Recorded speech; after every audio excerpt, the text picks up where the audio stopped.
It must be nice to be paid millions of dollars to play with your friends. You're watching Beyond the Trailer's review of Dark Shadows. Hear me, future dweller. What is the year? 1972. 1972. My beloved Collinwood. The Collins family. Who the hell is this? I'm a vampire, madam. Yeah. He's not staying with us forever, is he? I like him. Oh, super fat. Welcome home, Barnabas Collins. How soon can the horses be ready? We don't have horses. We have a Chevy. Yes, Johnny Depp is single-handedly keeping the Halloween costume industry alive. Just imagine all the finger extensions he's going to sell this year. But while many have accused this former indie actor of going over to the dark side, aka the mainstream, everyone had high hopes for Dark Shadows, as it was said to be a passion project for Depp. Turns out he'd grown up on the daytime gothic soap opera and had longed to bring it to the big screen. With Twilight making vampires all sparkly and virginal, fans felt that surely Depp and Burton would put the genre back on track, and they were reassured when Warner Brothers first released a muddy-colored publicity still. But then the trailer hit. Greeted by a gasp practically heard round the world, dirty browns and blood reds weren't the predominant color scheme of this horror story, but purple. That's right, Depp and Burton's Dark Shadows is a comedy, probably one of the best kept yet shouldn't have been kept secrets in Hollywood. For by keeping their twist a secret, Dark Shadows was not originally a comedy. The duo had allowed audiences to create a preconceived notion of their film, which they would now have to fight against. But in retrospect, we should have expected this, considering the choices Depp has been making lately. Next up, he's playing the Lone Ranger sidekick Tonto with a bird on his head. And while it is based on a famous painting, with Depp under all the makeup, it's getting harder and harder not to see a clown. A respite does seem to be on the horizon, though, as Depp is also eager to remake The Thin Man, where he'd play one half of a witty crime-solving couple. Yet again, he might be playing the dog.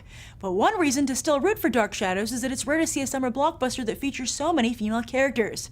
Of course, Helena Bonham Carter is in the mix, but Burton also reteams with his Catwoman, as well as Eva Green, who, come to think of it, seems to be echoing Pfeiffer's brilliant performance in many ways.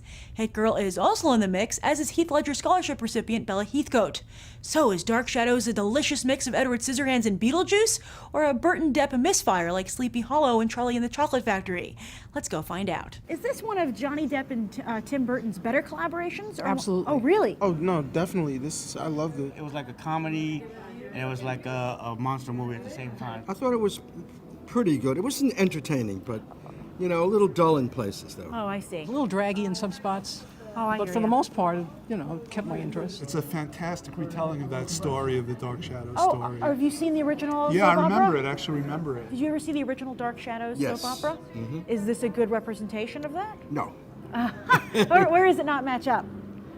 Well, the Dark Shadows of the TV one was not as funny. Oh, yeah. Yeah, it was a little more serious. Some people were upset. They were like, the original Dark Shadows wasn't so comedic. How did you feel about adding that element? I think it improved it. I don't like this treatment, this trend lately where they take comedies, where they take old TV shows and turn them into comedies. But this one I liked. Oh, why did this one work for you? Well, because mainly probably Johnny Depp. What did you think of Barnabas Collins? Is this one of his better characters? I mean, he's no Jack Sparrow, but I did appreciate it. Let me tell you something. To me, Barnabas Collins will always be Jonathan Frid. Ah, that's okay? great. I'm sure Johnny And Depp feels like, that way too. Yeah, but like Johnny Depp, like I say, I like what he does. What made you want to go see it today?